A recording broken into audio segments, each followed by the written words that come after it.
Estamos começando mais um episódio do SBcast, o podcast de Santa Branca para o mundo, no oferecimento de Lemix Imóveis, ASB, Associação Santabranquense de Basquetebol, e Padaria e Confeitaria Sol Nascente. O negócio é o seguinte, Alexandre, agora não errei, hein? Agora você não errou, né? O negócio é o seguinte, Claudemir, olha, vai um recado para você, Alexandre, da Padaria Sol Nascente. É isso aí. Nós fomos no campeonato de basquete e não tinha um cafezinho. Não tinha nenhuma merenda, hein, Alexandre? Tinha nenhuma merenda, que isso não se repita mais. Aqui são artistas consagrados. Com certeza. Que precisam de estar bem alimentados, porque a gente ficou até meio fraco no dia. Não tinha um catering? Não tinha. tinha. Mas isso tem que ser revisto. Brincadeiras à parte, o negócio é o seguinte, quem quiser comer bem, ter uma boa, um café, um café expresso de qualidade, Padaria Sol Nascente. Tá? Dá um pulinho lá, o Alexandre e a Cláudia sempre atende muita qualidade. E hoje, falando em qualidade, falando em coisas bacanas, hoje nós temos um convidado que, além de um convidado especial para nós, cara, a gente é amigo de infância. Ai, meu Deus. Tem muitas histórias, né? Aí fica difícil, né, cara? Porque a gente faz um roteiro, a gente quer respeitar o roteiro, aí vê o cidadão que é amigo nosso de infância e quebra as pernas da gente. Mas eu vou fazer de conta que eu não conheço, vou apresentá-lo aqui. Hoje o papo é com o artista completo. O artista completo eu gostei, hein? Legal. Modelo, ator, apresentador, mestre de cerimônias, que já foi vilão, já foi mocinho, já foi Satã. Você sabia dessa? Sabia. Eu vi uma foto dele lá, ele fez... Nossa, deu até medo, né? Deu medo. Ele tem essa foto guardada, quando ele quer assustar a criança, ele mostra essa foto. Que já deu vida a personagens marcantes no teatro, na TV e nos eventos de todo o Brasil. O nosso convidado de hoje é o nosso querido amigo, jogador de basquete também, faltou aqui, hein? Guilherme Quelucci, santabranquense, que ganhou o Brasil no teatro, na TV, publicidade e eventos. Já passou por novelas da Globo, Record, já foi destaque no SBT. Ele era um policial, acho que no SBT, que eu vi lá. E até apresentou, né? Todo mundo me sacaneava, que falava que eu tava parecido o Siqueira. Lembra do Siqueiro? É verdade. Saudoso Siqueiro. Bigodão, isso é verdade. E até representou marcas gigantes como a Nissan, Bradesco e Samsung. Seja muito bem-vindo, Guilherme Quelucci. Obrigado por estar aqui com a gente. Obrigado a vocês aí pela oportunidade. Quero mandar um beijo para todo mundo aí que tá nos vendo, né? Sim, e nos ouvindo também no Spotify. Também. Estamos no Spotify também. E obrigado pela oportunidade daqui, é um prazer, uma honra. E obrigado pelas palavras aí. Me sinto lisonjeado. Currículo desse, né? Dona Áurea, seu filho mais bonito tá aqui hoje, viu? E quero mandar um beijo pro meu amor, Ellen Rocha. Tá vendo? Já começou fazendo média. Já tá aproveitando a audiência. Não. Aí já tá fazendo média. Eu tenho que fazer uma média. Não é média, não. É amor sincero. Meu Deus do céu, viu, cara? Um episódio só do 12 de junho. 12 de junho, dia dos namorados. Tá lançado o desafio. O episódio romântico no ar. No nosso SBcast. Guilherme Quelucci. Que legal, hein? Vai ter gente. Mas romance. Mas ó, Ellen, ele já estava falando antes aqui, é complicado, viu? É muito amor mesmo. Mas vamos lá, vamos começar a trabalhar, né? Porque você veio aqui, não foi só para tomar café e ver os amigos, foi para trabalhar também, né? Com certeza, vamos lá. Guilherme, você é filho da terra, como é que foi crescer aqui em Santa Branca e qual a sua relação com a cidade? O que o menino Guilherme... Da Rua do Campo. Da Rua do Campo, Guilherme da Rua do Campo. Da Rua do Campo. Tem para contar para nós, para todo esse povo que às vezes vê o Guilherme lá na televisão, vê o Guilherme no teatro, mas não conhece essas origens do Guilherme que a gente conhece. Gisele, eu vou até falar uma coisa engraçada. Antes de eu começar, agora eu não vou mais porque ali embaixo, em frente à rodoviária, eles mudaram ali, fizeram aquela quadra de areia, assim, bacana, mas não tem mais aquelas barras lá, não sei por que não colocar em outro lugar. Mas eu ia treinar lá, às vezes quando eu vinha pra cá, eu ia pular corda, fazia uns treinos ali. Aí a molecada que tava ali assim, eles me via porque eu fazia umas coisas funcionais, diferentes e tal. Os caras, você mora aqui? Você é de onde? Eu falei, não, eu sou daqui. Não, daqui eu nunca te vi. É muito novo. Que você não é, não. Mas, respondendo a sua pergunta, eu nasci em Jacareí. Porque na época meus pais moravam lá, né? Meu pai é nascido aqui em Santa Branca, a minha mãe nasceu acho que em Mogi das Cruzes, tá? Mas depois veio morar aqui, devia ter uns 14, 15 anos. Meus pais se conheceram aqui, namoraram, então casaram, foram morar em Jacareí. Então eu nasci em Jacareí, mas acho que eu vim morar aqui, acho que com 4 ou 5 anos e Bem, cresci sim. aqui, né? Eu adoro Santa Branca, cara. Eu amo essa terrinha aqui, amo, né? Os amigos, né? Eu tenho muitos amigos em São Paulo, mas os amigos de origem, assim, né? De infância é aqui, cara. E eu gosto muito daqui, sempre que eu posso eu venho pra cá, sempre venho. Às vezes não saio muito na cidade, mas venho ficar com a minha mãe pelo menos uma vez por mês, uma vez a cada 45 dias eu venho ficar uns dias aqui. Eu adoro aqui, gosto muito de Santa Branca. De vez em quando rola um parmegiana lá que a gente vê lá, que a tia Clarice tá junto. Uma macarronada. Uma macarronada. A gente acompanha. Não é parmegiana, Uma milanesa, né? Milanesa. milanesa da Dona Clarice Tia Clarice faz um lá que tem a casquinha lá que fica ótimo. É. Sabe que o segredo é colocar uma cebola junto pra fritar o bife, né? E sei. apertar bem ali quando vai fazer o milanesa, que o milanesa eu não sei fazer. Mas você fez no Stories uma vez explicando. Eu fico filmando ela, fica louca da vida, né? Enfim. Tava trabalhando, toca lá. Sem produção nenhuma. Com o telefone escondido. Ô tia, como é que faz isso aí? Ela vai explicando, eu tô filmando. Mas depois da internet. Tá certo, tem que fazer isso, né? Muito bom. Vou chamar de Gui, né? Porque aqui estamos entre amigos, né, Gui? Muita gente não sabe, mas você foi atleta, né? Como o Alexandre apresentou. Atleta do basquetebol, do taekwondo, né? Do taekwondo também. Na verdade, eu comecei com o taekwondo, né? Depois eu troquei o taekwondo pelo basquete. E nunca apanhei tanto no basquete. O taekwondo não apanhava, não. No basquete. Pois é. Gui, qual foi o papel do esporte na sua vida, na sua carreira profissional? É muito importante, né? Acho que o esporte ele vai te moldando, né? Molda o seu caráter e como você enxerga a vida, né? Como é que você encara as dificuldades, né? Você aprende a perder, né? Sim. Aprende a lidar com as derrotas e também com as vitórias. E eu acho que é muito importante. Eu sempre gostei de artes marciais, né? Desde pequeno. Eu era fã do Bruce Lee. Eu quebrei acho que umas 3 camas da minha mãe que eu queria dar zoadora que eu vi do Bruce Lee em cima da cama. Só que eu fui crescendo, cara. A cama foi ficando frágil. Tá vendo as histórias? E aí minha mãe me colocou na capoeira primeiro, que eu queria Kung Fu, mas não tinha em Santa Branca. E aí me colocou na capoeira, mas na capoeira não tinha um mestre aqui em Santa Branca, como é que ele... Esqueci o nome dele. Era um homem grandão, um pretão, que era... Eu esqueci, que dava aula pra molecada. Você deve ter feito aula com ele, então. Você... De capoeira? De capoeira. Não, capoeira eu fiz aula com o Zezinho, eletricista.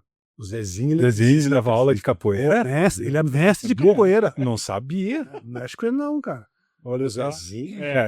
Vai. Olha a história de Santa Branca. Mais um corte aí. Zezinho, eletricista. Ele é mestre professor, de mestre de capoeira. Então, ele dava... Sabe ali do lado da casa da Isadora? Não tinha o mercadinho do Vitor ali? Era ali. Eu era moleque, devia ter comecei o taekwondo com acho que 12 ou 13, foi antes, devia ter uns 10, 11 anos. Era ali naquele espaço ali, aula de capoeira. Fiz capoeira acho que uns 2 meses, mas não era aquilo. Depois, mais velho, eu comecei a curtir capoeira e tal. Mas na época não é, porque eu era Kung Fu. E aí o Gilson Bicudo começou a dar aula de taekwondo lá no esporte. E aí eu comecei a fazer taekwondo. Cara, treinei taekwondo, eu acho que aqui direto, assim, acho que uns 5 anos, né? Direto. E aí depois eu comecei a jogar basquete, né? Aí meio que mesclava, assim. Aí, só que aí eu falei, pô, taekwondo, porque, cara, eu sempre gostei de demonstração. Eu coloquei a mão no microfone aqui. Não, tranquilo. Eu sempre gostei de demonstração, não gostava de lutar. Eu não tinha essa vez de lutador, tá ligado? Tem gente que tem, né? Sim. Galera que faz UFC aí, tipo, lembra do Edinho? Pô, Edinho lutando, cara, ele era sensacional. Hoje ele tá mais velho, problema no joelho, mas até hoje se ele for lutar, ele não manda. Porque ele gostava de lutar, então, aquela adrenalina, aquele frio na barriga, porque todo mundo tem, cara. Você vai 2 caras, um lutar contra o outro. Por mais que um tá mais confiante que o outro, você fica com receio. Você fala, meu irmão, eu vou bater uma, eu posso apanhar. Pois é. E eu achava que o medo era só meu. 2 metros de altura e achava que era só você. Porque eu não tinha essa pegada E o Gilson, ele sempre gostou de lutar. O Gilson tinha essa pegada. Só que ele, né, e aí ele incutia nos alunos que tinham que lutar. Também, cara, não culpo ele não, entendeu? Porque ele foi um ótimo Sim. professor, assim. Ele iniciou o taekwondo aqui em Santa Branca, né? Ele levou o patamar Com certeza. do taekwondo de Santa Branca no Vale do Paraíba, em Era outro melhor. nível. Uhum. Eu lembro que, pô, a gente ia pra campeonatos, Vocês foram campeões Só dá paulistas, pra branco. onde campeão paulista aqui, sim, né? cara, No porque, Ibirapuera que vocês porque o foram. treino do Gilson era Pesado. pesado, era porrada mesmo, era treino. Só que o Gilson não era um professor de educação física. Ele é Eu não tô doutor. tirando o mérito dele, pelo amor de Deus. Eu tô falando assim, Uhum. que na época era assim, o cara que treinava virava professor porque ele treinava e tal. Hoje em dia não é assim, o cara tem que fazer educação física, tem uma outra metodologia. O próprio taekwondo, eu acho que outros marciais também, acho que entenderam isso, que não é todo mundo que tem que ser lutador, assim, não tem só campeonato de porrada, hoje tem de pulseira, tem Demonstração, de né? demonstração. Tem aquilo que hoje seria legal pra você. Não, eu não tinha- mas eu gostava de demonstração, eu gostava de Quebrar tábua. fazer, tinha eu lembro que o Gilson fazia uma demonstração de briga de bar, ele com o Beto, que eu eu achava incrível. Eu já Eu começou. gostava daquilo, porque, cara, e o Gilson apanhava muito bem, sabia cair. Você acreditava que estava apanhando, e não é, tudo teatro. Eu comecei a gostar daquilo, mas eu não gostava de lutar. Só que eu lutava. E eu observei como é que a psicologia é importante. Meu pai sempre falava assim: meu filho, já que você vai lá, traz uma medalha. Cara, eu lutava que nem um leão até a final. Na final, mesmo, entendeu? Só que isso era inconsciente, cara. Isso era inconsciente. Eu me liguei disso porque uma vez eu fui fazer um curso em Londrina, eu com o Ricardo Cabral, e tinha um psicólogo lá que ele contou uma história de um atleta e isso me encaixou comigo. Eu falei, caraca, Sou eu. porque não que eu não fui campeão, mas muitas vezes na final mas eu tinha medo, cara. Eu lembro que uma vez eu fui para Sorocaba, no Paulista, só que por que eu tinha medo? Porque eu tinha uns 16 anos, só que eu já era grande, tinha uma estrutura, então eu já lutava no adulto. Sim. Só que tinha 16 anos, cara. Eu pegava um cara de 25 anos, eu dava uma pancada no cara, o cara aguentava, o cara dava eu sentia a pancada, entendeu? Porque era um Garoto. um adolescente, 16 anos. Mas eu lembro, nesse Paulista em Sorocaba, eu tava com muito medo, cara, de lutar. E tava todo mundo com medo de mim, cara. Porque o grandão, tinha uma puta abertura, técnico pra caramba, só que eu não tinha essa pegada. E aí, quando eu comecei a jogar basquete, eu falei, pô, basquete eu não preciso bater em ninguém, né? Mas nunca peguei tanto no basquete. Viu? Acabou. É isso que eu ia falar. Há controvérsias, né? Porque tem um amigo nosso aí, ele deve estar assistindo a gente, o Ricardo. Ele, acho que ele levou. Ele não sei se ele lutou taekwondo, acho que ele aprendeu na quadra mesmo, Eu né? acho que ele ensinou o Gilson. até.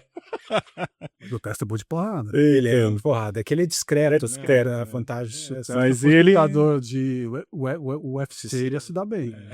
mas ele na quadra ele Na é. quadra ele é isso. Ele se identifica muito com o UFC na quadra, viu? Muito bom. Não, ele falou assim do negócio de abertura. Eu lembro um campeonato aqui em Santa Branca que teve, que o Guilherme, ele tava lutando com o cara, aí ele pegou, fez assim com a perna, ele passou por cima do cara pra tentar acertar o ombro aqui, só que o cara desviou, mas ele passou assim, tipo uns 2 palmos assim, caramba, cara, que o bicho era comprido, né, pra idade, a gente era tudo compridão, mas ele era mais ainda. Pá, ele passou, eu falei, caramba, cara, se isso aí pega aí, Pega na testa, já era. meio. Legal. Muito Muito bom. passadas, velho. Mas eu gostava de treinar. Mas até hoje, assim, eu gosto de arte marcial, né? Faz tempo que não tá. A última vez que eu vim treinar aqui com o Ricardo, peguei uma lesão na perna, porque mais velho, né? Não tava aquecido direito e tal, mas tirou. eu gosto muito de arte marcial, assim, taekwondo, acho sensacional. E o Ricardo faz um trabalho muito bacana. Ele, sim. O Ricardo. Deu continuidade que o Gilson começou. Sim, existem alguns nomes, né, que são referência hoje. Ricardo, Mestre Clóvis, né? Um abraço pro Clóvis, né? Meu tio, né? Meu tio. Tio Clóvis, Faixa preta. Tio Clóvis. Taekwondo. E muito do Clóvis. Você sentiu, né, que existe. Cara, o Clóvis tinha um Titiagui, que era o carro-chefe dele, cara. Eu me lembro de uma história do Clóvis que ele deu um golpe no... Eu não lembro o nome e cortou o supercílio dele aqui. Não sei se você lembra dessa história. Ele cortou o supercílio do camarada, cara, no pé. Você é doido, né? Hoje foi um Titiagui. Eu não sei o nome do golpe, mas foi aquele... Lembra do Alexandre Boqueira? Sim. Eu era faixa azul e tal, foi quando eu fui vice-campeão paulista. Na época o paulista ele era seccional, que fala, né? Ia por etapas, né? Então teve uma etapa do não, teve, porque assim, a academia era Sport Center, não sei se você lembra. Sim. Era Sport Center Jacareí, Santa Branca e Taubaté. Que era junto do Beto lá da Beto e Sousa. E Sousa.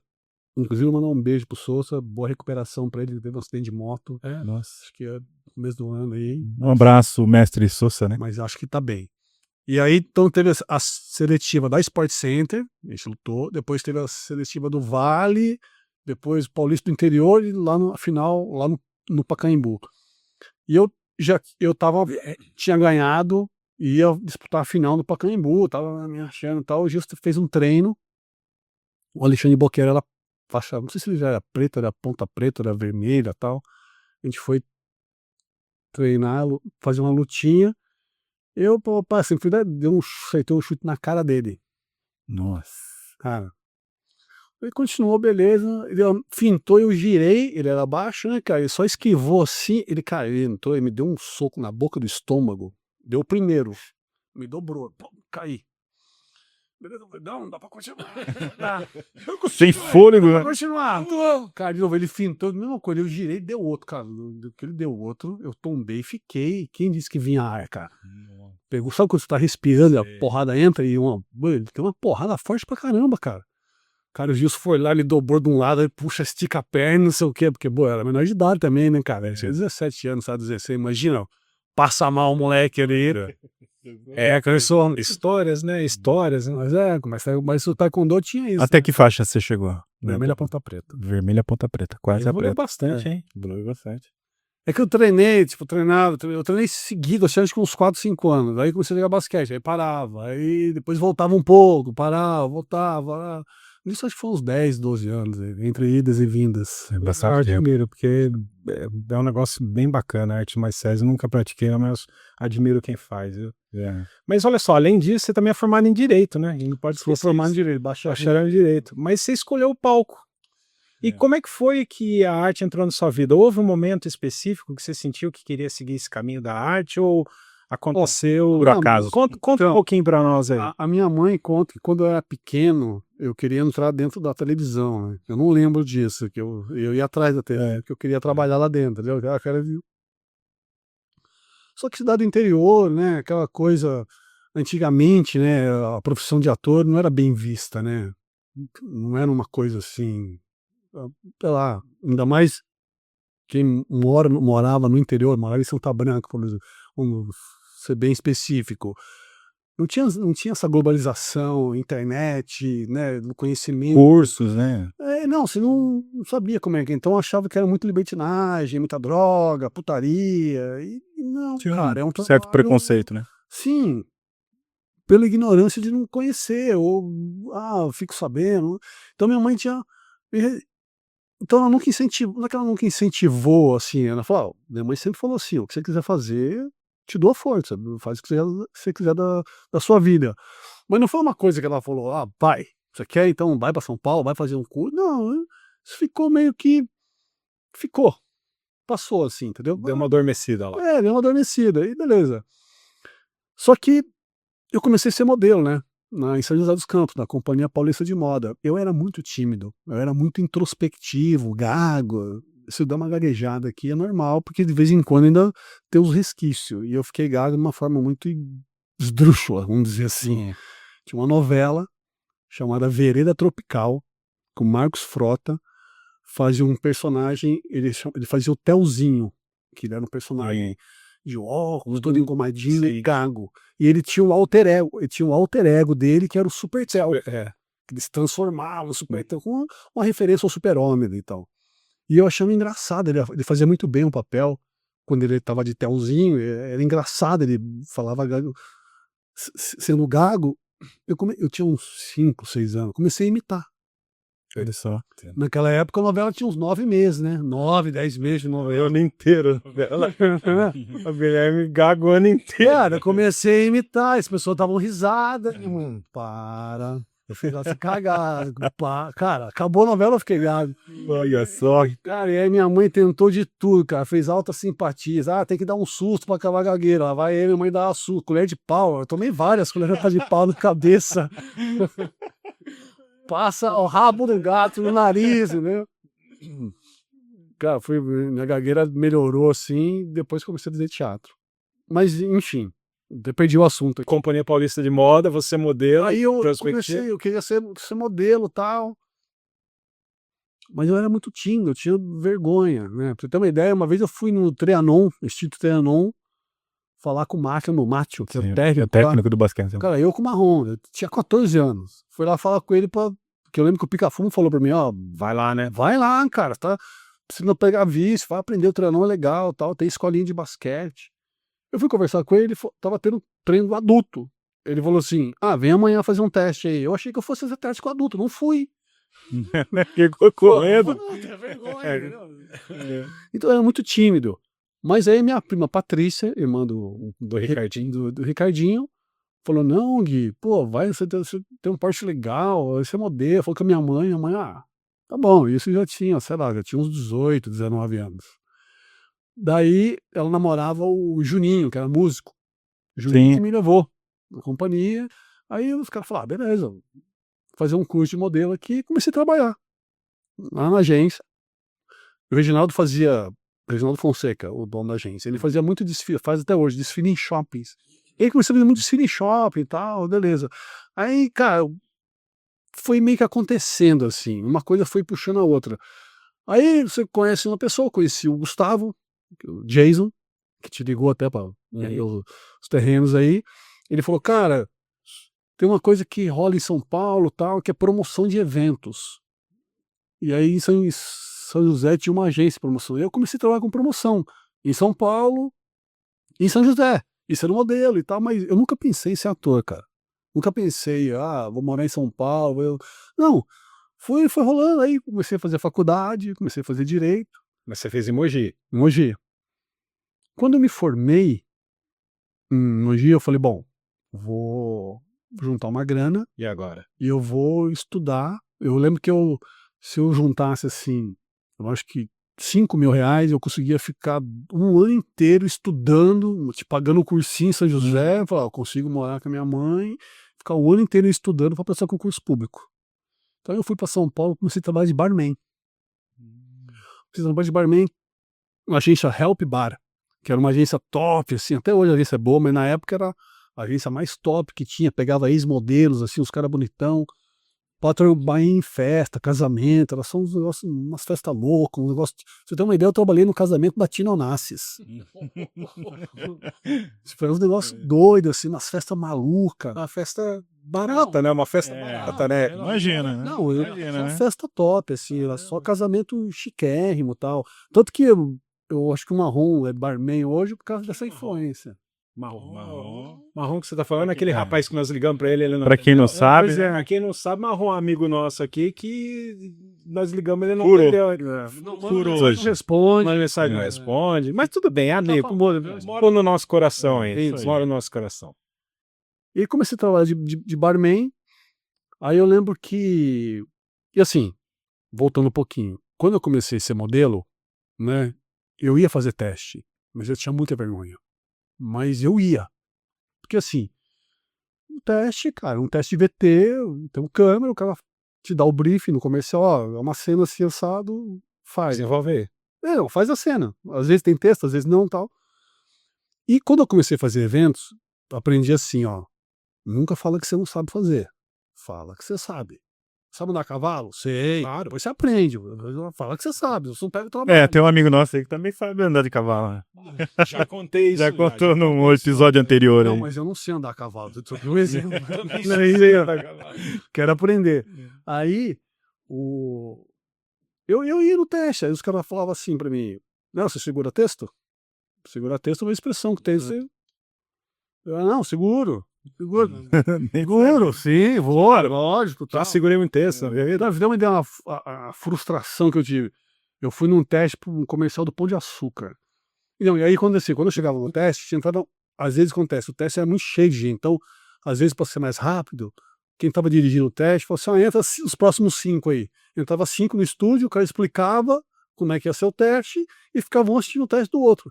Isso para mim era horrível, porque a minha autocrítica era tão grande dentro de mim que eu falava, puta, eu ficava preocupado se o que os outros vão achar sobre o sabe? É autocrítica, isso é péssimo para um ator, para qualquer pessoa, mas para quem é ator é ruim, porque você não pode ter autocrítica. Você tem que, lógico, você tem que ter um pouquinho para ter um pouco de senso, mas saber ali, tá bom ou não, mas não pode ter muita autocrítica, senão você se trava. E eu me travava. E não pegava, não conseguia. Comecei a fazer muita figuração, que foi bom também. Mas figuração é o primeiro que chega, o último que vai embora, o último que come, o que menos ganha, enfim.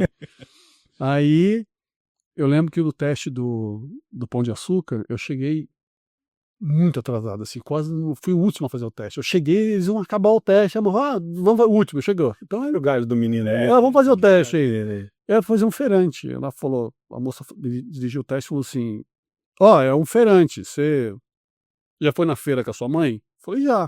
Sabe aqueles caras que ficam vindo no feirante, que fazem aquelas piadinhas? Olha a maçã, olha a banana, a mulher bonita não paga, mas também não leva. Ela falou, é isso. Improvisa aí. Cara, eu fiz isso, falei isso que eu falei agora. Peguei o filme. Que feliz. Isso, meu primeiro filme. Primeiro, cara, que sensacional. Ó. Então, olha o final da história. Aí, beleza. Fomos filmar num Pão de Açúcar, que tem ali na Avenida Ibirapuera, em São Paulo, que hoje em dia não é mais, mas na época era 24 horas. E o filme ia ser à noite.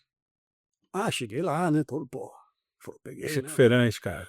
Sou o melhor feirante do mundo. Cheguei lá, o Pão de Açúcar estava aberto, 24 horas, os caras só meteram aquelas fitas para isolar a área onde ia ser filmada, e refletor, e aí começa a colocar refletor, começa a arrumar, a equipe de produção, fazer. A galera que tá fazendo compra começa, o que tá acontecendo aqui? Vai acontecer alguma coisa, né? E eu lá, então, na linha, um catering, comendo, papapá. Começou o filme, eu lá. Daqui a pouco eu só escutei o diretor falando assim, vamos microfonar o próximo ator. Ô, Guilherme Quelucci, você. Cara, na hora que ele falou isso, eu não era ator, nunca tinha feito nada. Não pode ser comigo. Ator, eu já microfonar, cara, já começou a dar um gelo. Aí meteram o microfone. Qual que era o meu texto? Olha a batata inglesa, batata sauté. Mano, tranquilo. Até eu, se ensaiar aqui, vou falar, cara. Então, mas não saía, cara. Que isso. Né? Ação. Olha corta. Desculpa, vamos de novo. Olha a batata inglesa, corta. Olha a batata inglesa, batata sauté. Tá bom. Olha a cara, não. Acho que eu tentei umas 20 vezes. Não sai. Eu fiquei tão nervoso, mas tão nervoso. Que aí, conforme eu comecei a errar, começou a piorar. Porque aí fui piorando. E aí o diretor foi muito classudo, assim, muito. Chamou o produtor de elenco, falou no ouvido dela. Ela veio para mim e falou: vem cá um pouquinho que tá dando um probleminha no seu mic. Tirou o microfone, me colocou no fundo da cena, catou outro ator, colocou ali, o cara fez a cena. E eu fiquei lá de fundo de figuração. Eles pagaram o cachê que tinha que pagar e deu tudo certo. Cara, eu fui embora arrasado. Que a gente filmou uma noite inteira. Eu fui embora, juro, fui embora me sentindo um lixo, assim. Falei, puta, como eu sou ruim, que não sei o quê, e pá. Enfim, por causa disso, só que eu queria estar ali. Então, por mais frustrante que às vezes eu me sentia, mas eu ia no teste. Eu tinha vergonha, eu tava ali, mas por outro lado, eu não ia fazer um curso de teatro. Não ia estudar para fazer aquilo. E beleza. E isso foi passando, eu comecei a fazer muita figuração, e na época eu fazia faculdade em Mogi, isso começou a me cansar. Aí eu falei, quer saber? Não quero saber. Eu comecei a trabalhar com eventos em São José dos Campos, era uma agência de eventos, comecei a trabalhar bastante com os caras, fui largando mão, e quando eu me formei, eu fui trabalhar de barman. Enfim, trabalhei e tal, já estava cansado com de modelo, não quero nada. Aí eu estava trabalhando num show do Rapa, porque na época a Help fazia muito trabalho para Sagatiba, cachaça. Sagatiba queria isso, 2006, 2005. Sagatiba queria entrar no mercado para concorrer com vodka. Então, tudo quanto era evento que tinha, eles lá. Tava Sagatiba ali e a gente trabalhava para Sagatiba. Eu estava trabalhando, e aí, o que acontece muito assim, em eventos, em festas em São Paulo? Acho que aqui também deve acontecer, mas em São Paulo mais, no Rio e tal. Quando tem um evento, os caras ligam pra agência de modelo e falam, leva um pessoal bonito lá. Mulher, Tinha gente Pra povoar o evento lá. pra ter gente bonita na festa. Eu tava no bar, veio um booker da agência, falou pra mim, pô, você não quer ser modelo? Eu falei, não, modelo, não quero esse negócio pra mim, não. Quero mais não. Não quero mais não. Já cansei. Já passei dessa Não, fase. cara, vai lá, tal, na Só agência. beber Sagatiba agora. É. Vai lá. Eu falei, não quero, pá. O cara insistiu. Eu falei, amigo, eu não tenho nem dinheiro pra fazer book. E eu tava juntando pra estudar. Tá estudando. Mas eu falei, eu vou jogar esse migué, o cara vai dizer. Falei, não, mas não precisa gastar dinheiro, não. A gente vai fazer um editorial de moda, tal. Gostei. A gente vai fazer um editorial de moda esse final de semana. Você vai lá, o cara faz uns cliques, seu também. Tá fazendo as oportunidades que a gente pede, Cláudio. É. Aí eu, Podia estar num negócio desse. Sim, é, né? aí eu falei, tá, né? Bom, se é assim, então tá bom. Aí eu peguei e fui, o cara fez uns cliques. E na agência, na época, tinha um booker lá, que era booker de ator. Ele era booker de ator, chama Gil Paris, cara, ele é sensacional. E aí ele me viu lá na agência e me chamou. Falou, cara, você tem um perfil, você tem quantos anos? Na época eu tinha 30. Aí ele falou, pô, você tem um perfil legal pra fazer publicidade, você segura texto? Lembrei do evento. Claro, lógico. Batata solteira.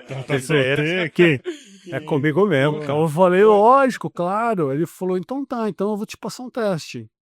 Ele me passou o teste, eu fui, fiz do jeito que eu achava que era, que foi uma caca. Só que ele ligou pro produtor de elenco. Ó, mandei um cara aí, como é que ele é? O produtor de elenco falou, ó, ele é legal, mas o cara é pau, é cru, né? Muito tímido, muito travado. Aí ele me ligou. Falou, ó, Guilherme, eu entrei em contato com o produtor de elenco, você foi fazer o teste, ele falou que você tem um perfil legal, mas que você é muito tímido, muito travado, não tem uma desenvoltura na frente da câmera, você não tem vontade de fazer um curso, tal. Eu falei, lá eu quero vender curso pra mim, né? Falou, Gil, eu até tenho, mas eu não tenho dinheiro. Ele falou, eu consigo uma bolsa de 70% numa escola. É um curso básico de um mês, assim, tal, que chama, a escola chama Globe SP. É. Globe não é de Globo, Globe é Globe. da escola lá de Londres, do Shakespeare. Eu falei, 70% de bolsa? Beleza, eu vou. Aí eu fui, fiz um curso de um mês lá no Globe, que tinha aula de teatro, aula de publicidade, aula de clown. Cara, me apaixonei por teatro. Foi um negócio, assim, me apaixonei por aquilo, sabe? Primeira aula eu falei, por que eu não estudei isso há 10 anos atrás, caramba? Que Isso. vacilo, mas tudo bem que tudo acontece no seu devido tempo, mas eu falei, por que não vi? Não, sabe, eu fiquei me martirizando, por que não vi isso aqui há 10 anos atrás? Por que não, sabe? Não sei por quê, porque eu não sei por que eu... Hora certa. Tudo tem uma hora certa. Falando ainda da... Só uma escolha, então, mas só para concluir. Uhum. Peguei a grana, fiz o curso de um mês, peguei o dinheiro que eu tava guardado para estudar, para estar com curso público, levei a minha mãe, ó, quer estudar teatro. Ela Esquece. falou, vai. E aí, fiquei 3 anos na escola estudando. Legal. E aí comecei a trabalhar como ator. E aí, lá na Globo, né, você participou de várias peças, né, Gui? Lá a gente fez 3 montagens. A gente fez Bodas de Sangue, que foi a primeira, que é uma tragédia espanhola do Já. Federico Garcia Lorca, é bem pesada, assim, peça pesada. A gente acabava a peça, a gente acabava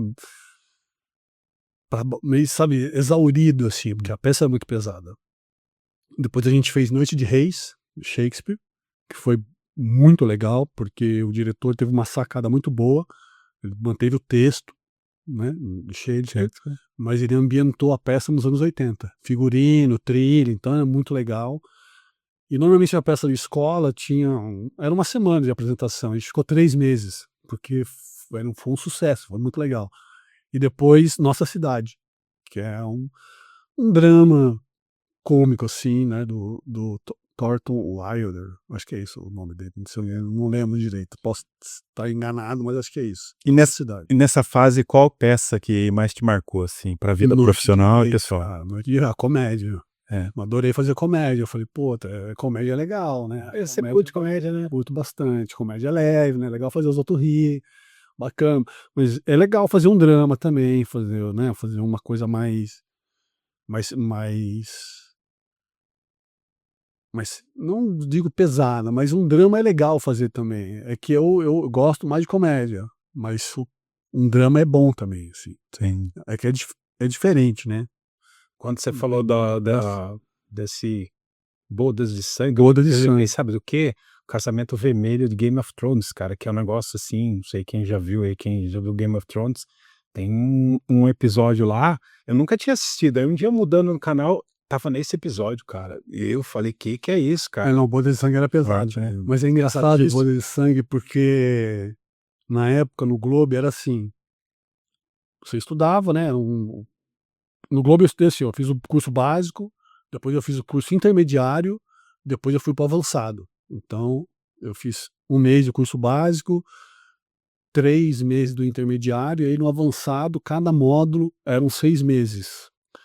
E aí você tinha que fazer, eu acho que era 4 módulos para você se formar. Então, daria um total de 3 anos aí, mais ou menos, estudando ali.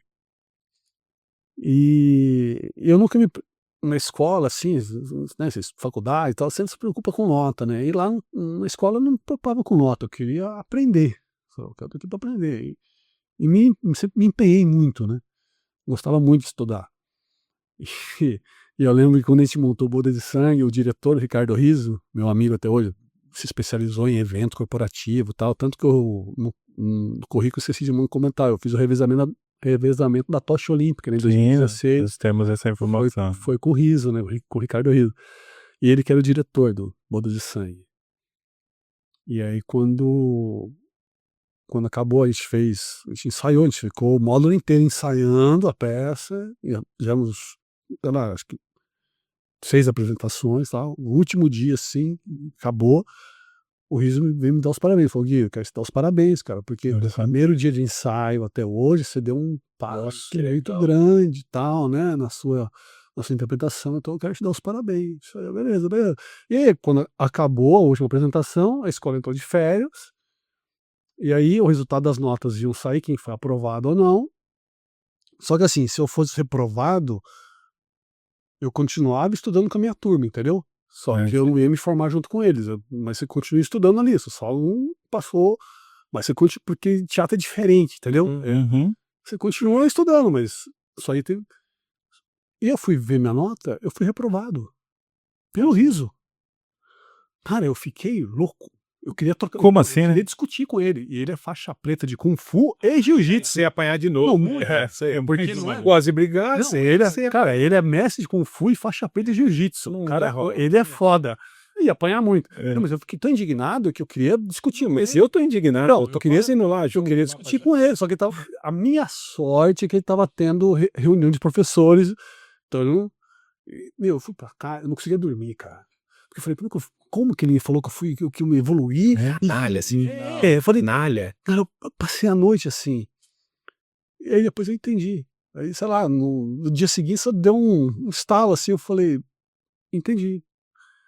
Eu evoluí, eu melhorei. Só que eu preciso ficar um pouco mais estudando. Que coisa boa. Sacou? Eu falei, Sacou. saquei, eu falei, a parada é essa. Por quê? Cara, teatro é o seguinte, ou audiovisual, é como a gente tá fazendo aqui, ó, é uma troca. Sim. Eu tô conversando, vocês estão ouvindo, tudo que eu falo, vocês reais, vocês falam reais. Aí quando você vai fazer um texto interpretado, você esquece da naturalidade. É normal isso no começo, você esquece. Eu fico, a deixa, eu só fiquei esperando só a deixa, e eu deixo de reagir, eu deixo de ouvir, entendeu? E aí o que De acontecia? trocar, né? Trocar. Porque às vezes eu fazia a peça num dia, né, a Claudinha, que era minha, contracionava com ela me dava uma reação, às vezes no ensaio, né, ela me dava uma coisa, eu reagia e falava assim, ó, isso é bom, isso que você fez é bom. Aí eu cristalizava aquela na forma, e não tem que ter forma, entendeu? Cada dia é um dia, né, você tem que... E eu na época não tinha sacado isso, entendeu? Então Isso é técnica. Você desenvolve. Cara, você vai... Lógico, o teatro é a arte da repetição. Quanto mais você repete, quanto mais faz, melhor fica. Né? Mas é uma sacada, tem que ser natural, entendeu? Acho que é até uma junção das duas coisas, né? Da técnica e do artista mesmo, né? Mas quando você vai falar um texto, você decola um texto a falar, a grande sacada é você falar isso de uma forma natural. Como que eu falaria esse texto de uma forma natural? Como é que encaixa também em embocadura? Né? Tanto que às vezes tem palavras ali que você puta, essa palavra aqui não tá encaixando na minha boca, eu vou mudar ela, manter o mesmo significado, mas vou ajustar na minha embocadura, a gente fala, entendeu? É coisa que você vai pegando. Às vezes, claro, isso vai de autor para autor. Tem autor que não gosta, né? Você tem que falar ali que tá. Leva a risca, né? Mas olha, você trabalhou com nomes que você acabou de citar, o Rizzo, por exemplo, o Ricardo Rizzo, o Eduardo Martini, Elias Andreato. Deve ter sido muito intenso tudo isso aí, né? Tem algum desafio cênico que tirou você da zona de conforto? Você tá falando de algumas técnicas, algumas questões pontuais, mas teve algo assim que você falou, caramba, cara. É porque você foi se acostumando, fez algumas peças, mas teve alguma que você falou, porra, isso aqui eu vou ter que rebolar para conseguir me fazer aqui. Teve alguma Tirando da batata, né? tipo, batata teve foi alguma nova né? batata? Não. Algum desafio, você fala, cara, isso aqui, eu sonhando, eu tô acordando, não consigo fixar texto, sei lá o que é, mas teve... Cara, eu tô ensaiando uma peça agora, que é do Shakespeare, que é medida por medida, que a gente vai fazer em alguns teatros da prefeitura. Tá bem difícil, porque Shakespeare é muito difícil, né? O texto Do é muito texto, né? difícil, entendeu? Por mais que quem traduziu é a Edna Ligieri, ela que produz e dirige, ela fez uma ótima tradução, tal, enxugou bem o texto, porque a peça tem 2 horas e meia, ela reduziu para 1 hora. Mas eu tenho muita facilidade em decorar texto, tal. Esse aí Mas tá. desculpa a pergunta, do que se trata essa peça, assim, de... Cara, medida por medida é o seguinte: o presidente da história, ele quer voltar com uma lei que estava extinta, que é proibir a fornicação. Que doido! Só que para fazer isso ele faz o quê? Ele falou, cara, se eu jogar essa lei agora eu vou me lascar. Então ele faz o quê? Ele fala, eu vou me ausentar e vou colocar um substituto. E ele vai aprovar pra mim? E ele vai aprovar. Então se a galera... Que safado. se a galera quiser represália, vai ser nele, não em mim. E aí ele fala que quem fica no lugar dele é o Ângelo, eu faço o Ângelo, e ele institui a lei da fornicação. E aí tem um personagem, o Cláudio, ele vai lá e engravida uma menina. E aí ele é condenado à morte. Crime, fala, vai decapitar o Cláudio.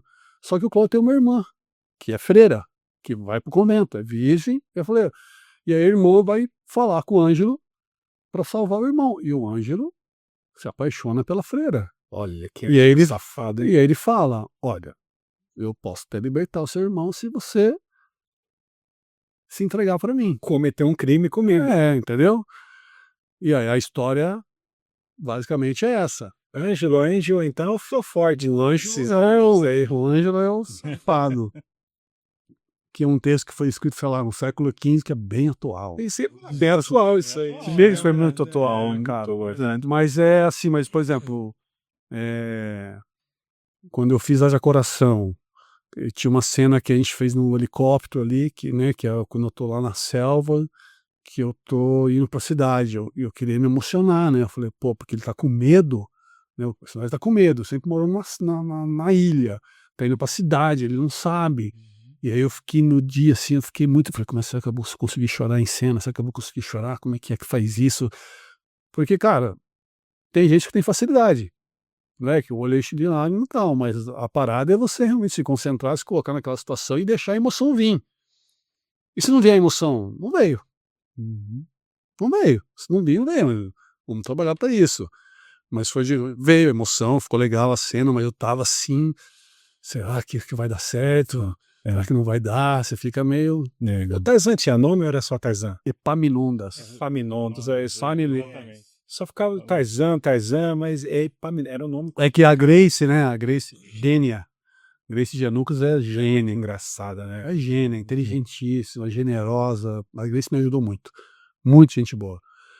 E ela fala, né, no texto, tá ali, qual o seu nome? Epaminondas. Ela, Epaminondas? Mas que nome esdrúxulo, ela fala. Não dá. Epaminondas não dá. É Tarzan.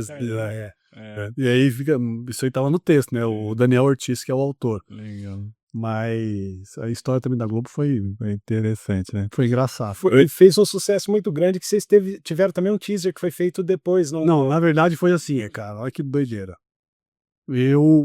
A Globo tem um registro de atores que chama, que o ator vai ter contato com a produção de elenco, eles mandam um texto pra você vai lá e você grava um monólogo e fica registrado lá no sistema deles, então o produtor de elenco vai lá e todo mundo faz isso. É um banco de dados. E aí eu fiz esse registro em 2016, fiz em fevereiro. Fui lá e fiz o texto, o cara mandou pra mim, fui lá, fiz, gravei, ficou legal, beleza. Aí comecei a fazer o trabalho do revezamento da tocha olímpica com isso. Fui viajar, a gente rodou 94 mil quilômetros rodado, né? Acompanhando a tocha olímpica. O trabalho ia acabar dia 6 de agosto, assim. Em julho, lá pro dia 25, assim, me ligou o produtor de elenco, Daniele Siminelli. Me ligou. Pô, Guilherme, eu achei que fosse trote. Ela me ligou e falou: aqui é a Daniele Siminelli, produtor de elenco da TV Globo, tudo bem? Foi tudo. Não, quero te convidar para fazer uma participação na novela de Coração. Eu falei: tá. Falei: teste? Falou: não, uma participação, tô te convidando. Você aceita? Falei: claro, beleza. Cara, me ligou, sei lá, acho que era no dia 25 de julho. Eu falei: tudo bem, eu vou fazer um trabalho, esse trabalho vai acabar em agosto. Falei: não, beleza, é lá pro meio de agosto. Eu falei: tá bom, vai ter acabado o trabalho, eu vou estar em São Paulo, ok.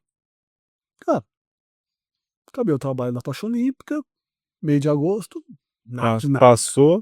Nada, esqueceram de mim. Acabou agosto. Não. Acabou agosto. Entrou setembro. Nada. Aí me ligaram da Globo. Olha, Léo, uma participação lá. Eu não vou lembrar o nome da novela. Agora, uma novela das 9, que tinha a Grazi Massafera. Ela era drogada? Não. Era outra? Não, era outra. Que tinha uma menina que era trans, ela queria fazer a transição para virar homem, lembra? No final, então, era com o Zé Maier. sei qual. Não vou lembrar o nome, mas tinha o Zé Maier e tal. Me chamaram para fazer uma participação nessa novela. Para ser o segurança da Grazi numa cena filmada em São Paulo. Aí eu falei: então foi isso que tinha me ligado. Eu falei: Confundiram tudo lá. né? Peguei e fui fazer. E aí eu gravei em São Paulo. E aí o cara falou assim: vai ter mais 2 cenas, vai ser gravada no Rio, mas a gente entra em contato. Eu falei: tá bom. Aí beleza, aí passou, sei lá, uns 10 dias, a Dani Siminelli me ligou. Falou: Guilherme, pô, te convidei pra fazer a Loja de Coração, você tá fazendo a novela das 9? Chamou atenção, hein? Eu falei: não, desculpa, Dani, não é a mesma coisa? Ela: não, cara, é outra coisa. Mas você já tinha combinado. Você vai fazer, pô, não é a participação pequena, é uma participação legal lá. Eu falei: não, Dani, desculpa. Eu falei: nunca ninguém me liga da Globo. De repente liga pra 2 produções, eu confundi. Daí eles me tiraram, como a outra foi só o segurança que nem aparecia, colocaram outro cara, beleza.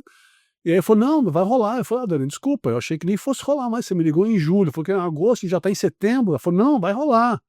Só que era pra fazer um spin-off da novela. Um spin-off da novela pro Globoplay.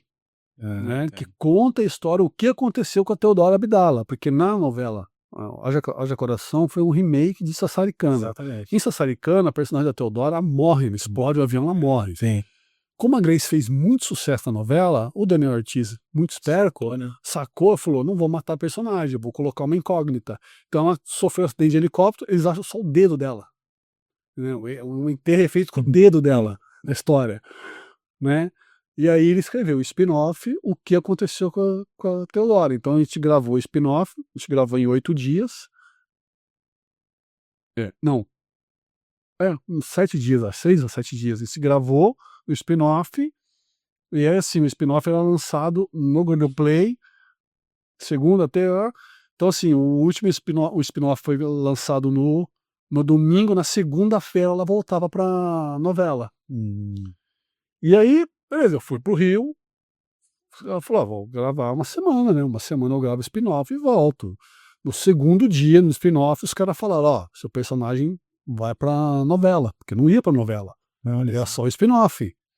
Eu fiquei feliz pra caramba. Eu falei: pô, que legal. Aí os caras falaram assim: só que você tem que fazer o exame admissional pra assinar o contrato, você vai ser contratado. Eu vou agora. Eu falei: tá bom, só que daí que acontecia, a gente gravava, porque a gente não gravava em estúdio, o spin-off. A gente gravava só externa. Lá no Estúdio Globo, lá no Projac, tem uma parte gigantesca de Mata Atlântica, de verde, assim, então a gente gravava lá, né? Às vezes na praia, tal, mas quando tava na ilha, era tudo lá no Projac, lá no meio do mato lá. E não dava tempo. A gente começava a gravar de manhã, acabava sempre depois das 5 da tarde. E o posto médico lá onde faz o exame é das 8 às 5. Não dava tempo, cara, não dava tempo todo dia. No último dia de gravação, e eu, pô, muito feliz, né, cara? Pô, um sonho realizado. Teve um dia que eu fui gravar na praia, um calor, eu tava tremendo, tremendo. A moça veio me enfiar no frigorífico e falou assim: você tá com frio? Eu falei, não, eu tô feliz. Tô eufórico. Eufórica, uma euforia que eu tinha que.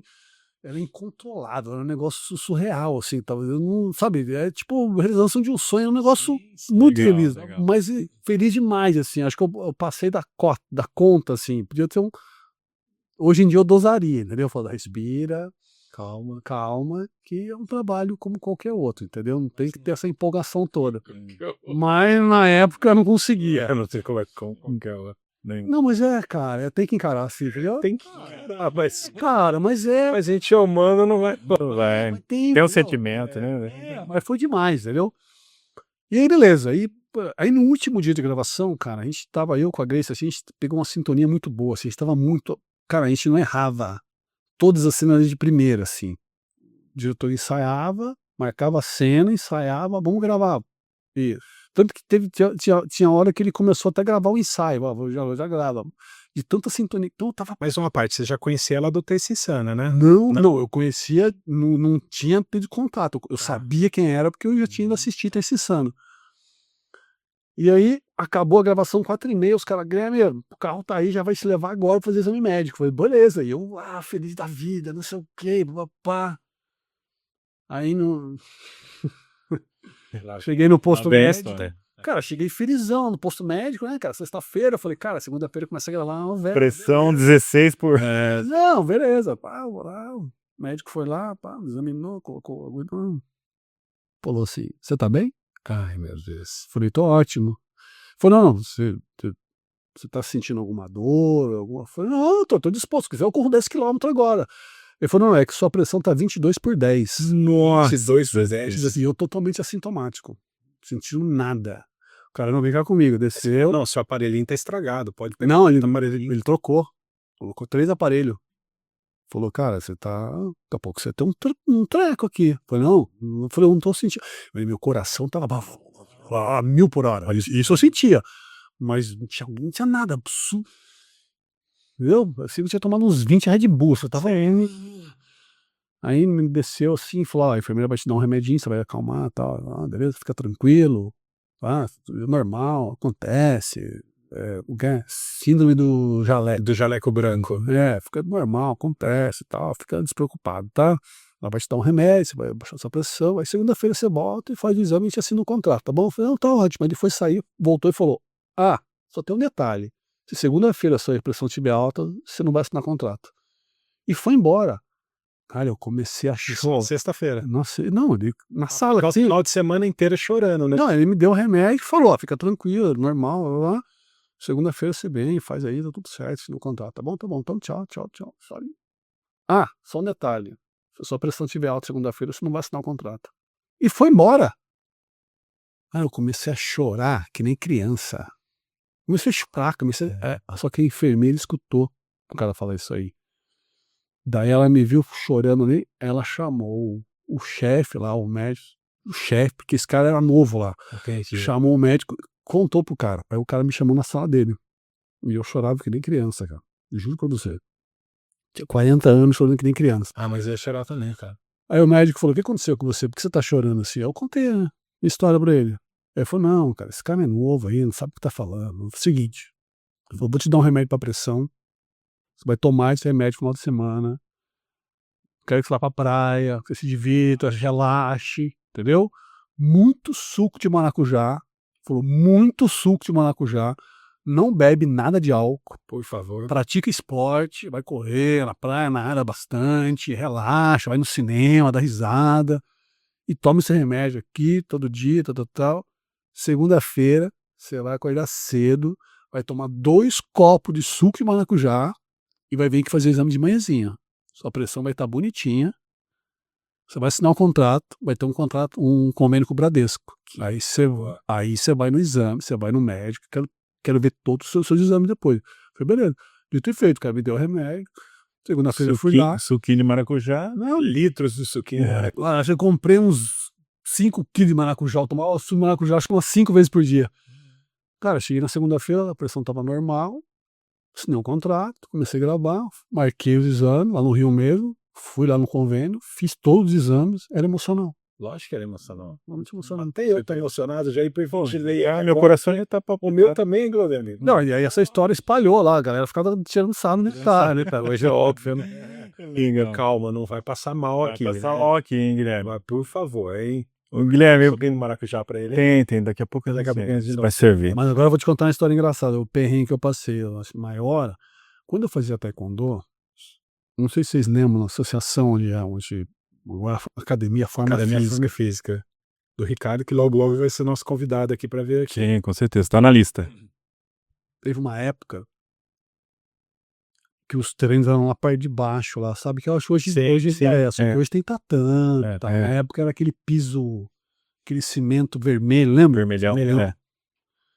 E eu tava brincando, eu não lembro se eu tava treinando aquecimento, antes de começar o treino. Se era com o Douglas Fantus ou se era com o Felipe Bochecha. Não lembro. Felipe Paiva. Eu acho que era com o Felipe Paiva. E aí, no aquecimento, assim, cara, eu fui passar a perna em cima da cabeça dele, ele fez assim com a mão, cara, levantou minha perna de baixo escorregou, eu caí de boca no chão. Nossa. Quebrei o dente da frente. Espatifou, o dente partiu em 3. Ficou só uma metade. Beleza. Ficou só um filete aqui. Que beleza. Uma pancada, cara. Beleza. Dentista e tal, colocou uma prótese. Isso tinha uns 14. Corta. 20 anos depois, no teatro. No teatro. Fazendo Homens no Divã. Que é uma peça que eu faço há 12 anos. Tal. Eu faço um bombeiro galinha, que é uma peça que fala sobre o homem na psicanálise. São 3 arquétipos masculinos. Um narciso executivo, um obstetra... Não, um obstetra narcísico, um executivo corno e um bombeiro galinha. Bombeiro galinha, sedutor e tal. Fazendo a peça no Teatro APCD, lotado teatro. PCD ali perto, em frente ao Terminal Tietê. Sim. 800 lugares, lotado, cara. Uma temporada linda lá. Fazendo a peça, no comecinho da peça, meu personagem, ele é, no começo da peça, assim, ele é quase um homofóbico, assim, bem machista. Porque depois ele tem uma quebra, né? Ele vai entendendo que isso não é legal, ele vai junto, fazendo terapia aí, o convívio com os amigos ali, ele vai entendendo que ele tem que mudar, que ele tem que melhorar. Mas no começo ele é bem pesado, assim. E tem uma cena que ele entende que o outro, que é um narcísico, que é metrosexual, ele fala metrô, né? Metrô sensual. Ele entende que o cara não é gay. Ele fala, você não é viado, você é metrô. O texto é esse. Entendi, você não é viado, você é metrô. Metrô sensual. Quando eu falei, você não é viado, eu vi que voou um perdigoto muito grande da minha boca. Eu tô de costas pro público. O Olivete Herrera, meu grande brother, parceiro, ele tá aqui de frente pra plateia. Eu falei, você não é viado, você é metrô. Metrô, a língua, ela bate no céu da boca. Cara, é um negócio muito louco, né? Porque, cara, é uma coisa assim, que acontece em 2, 3 segundos, parece que é uma eternidade. Quando eu falei metrô, a minha língua entrou num vão da minha boca que não existia até então. Juro, cara. Lá e veio a lembrança de 20 anos atrás. Não, foi assim. Felipe Paiva. Eu falei, você é metrô sensual. E passei a língua na minha boca. Tava aquele vazio. Cara, senti aquela janela aqui. Parece que a minha alma saiu do corpo, assim. O Herrera foi dando o texto, eu parei de escutar o que ele tava falando. Falei, precisa achar esse dente. A sorte que um cenário é um tapete vermelho. E o Herrera tá todo de branco.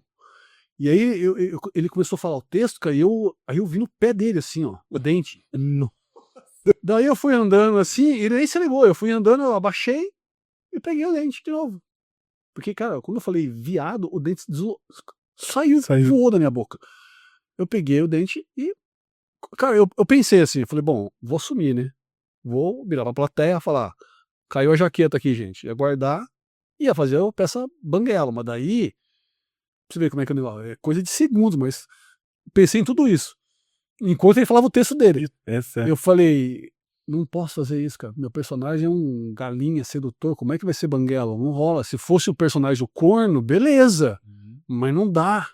Aí eu peguei o dente, cara, e coloquei, e como ele descolou, ele saiu certinho, ele encaixou certinho. Ficou. Só que tava solto. Não dava pra falar de volta. Cara, quando eu não tava falando texto, só que antes de colocar, eu falei, eu preciso avisar o Herrera. Então eu dei um sorriso pra ele. Eu tava de costa, e fiz assim, banguela, com aquele buraco aqui. Ele entendeu. Ele acabei com a cena dele, porque ele começou a rir, né, cara? Perdeu o texto. Não, mas eu precisava comunicar. Não foi de sacanagem. Foi... Não, mas é porque assim, senão ele não ia entender nada, entendeu? Ele ia falar, meu, o que o Guilherme tá fazendo? Eu falei, eu preciso dessa cumplicidade pra ele saber o que tá acontecendo comigo. Até porque ele é o primeiro a sair de cena. E ele tentando, vou ter que colar esse dente, né? E aí eu encaixei ele na boca. E aí quando eu não tinha fala, eu ficava com o braço cruzado e se banando. Eu carreguei. E aí eu comecei a falar pra dentro, cara. Não conseguia projetar a voz. 800 pessoas agora. 800 pessoas. E a primeira cena é assim, ela dura... eu com o Herrera, a gente fica mais ou menos uns 10 minutos, depois entra o Darcio, fica então dá uns 16 minutos a cena inteira, assim. Né? Eu e ele, aí eu quando o Darcio... Que é uma eternidade, né? Parece que não. Então, e assim, já aconteceu nos 5 primeiros minutos, eu tava assim, a gente tava num ritmo, cara, porque teatro a gente fala ritmo, é um ritmo, né? Não é falar rápido, é o ritmo da peça, é o ritmo... A cadência. Eu tava bem, caramba. Depois disso aí, eu falei, caiu, porque eu não conseguia dar o texto, eu não conseguia projetar, e às vezes eu tinha que projetar, quando eu tinha que, a gente fala assim, um levanta a bola pro outro cortar, entendeu? Sim. Então quando eu tinha que levantar a bola para ele, eu não conseguia cortar, de jeito nenhum, ele não dava, mas quando eu tinha que levantar para ele cortar, e eu tinha que projetar, juro, é ridículo, eu falava com a mão aqui, ó, porque eu falei, se voar o dente, eu já pego, cara, juro, e daí o Darcio, o outro ator da peça, produtor e diretor, ele na coxilha falou, o que o Guilherme tá fazendo? Começou a ficar louco da vida. Só que a hora que ele entrou em cena, não dava pra avisar ele. Não dava pra avisar, não tinha como, eu não ia arrancar o dente, eu vou mostrar pra ele, não ia fazer isso. Daí a hora que daí o Herrera sai primeiro, o Darcio é o segundo, eu sou o último a sair de cena. Quando o Darcio saiu, ele foi falar pro Herrera, não, o dente dele caiu, tem que colar. Cara, o Darcio é precavido, tem tudo. Pegou, deixou uma Super Bonder. Já prontinho. Não, cara, eu saí, catei a Super Bonder, coloquei e... Só que a hora que eu coloquei, ele não entrou certinho, ele entrou, ficou reto, Deu uma... mas ficou doido. Então eu passei a peça inteira com a sensação que o dente... Só que aí eu comecei a projetar a voz, aí beleza, rolou. Aí no dia seguinte foi o dentista e tal, ele foi lá, arrumou e graças a Deus nunca mais caiu. Olha isso. Quanta Mas história, isso hein? tudo pra dizer que o Felipe Paiva... Não, um detalhe. Ele é um sacana também, que some, né? Sumiu. Um detalhe aí, o Teatro APCD, Associação Paulista dos Cirurgiões Dentistas. Olha só. Mentira. Pironi. Até devia ter pelo menos uns 10 anos que poderia ter te ajudado. Deve ter ajudado. Era só dar uma pausa, né? Pessoal, vamos dar uma pausa, hein? 10 minutinhos. Tem alguém que pode curar um dente? Legal, que eu te conto. Pessoal, o papo com o Guilherme Quelucci está muito interessante, não é? Então fica ligado na segunda parte em que ele vai falar de novos projetos, ele vai falar de família e vai falar do amor da sua vida, Ellen Roche. Então fica ligado e assista a segunda parte.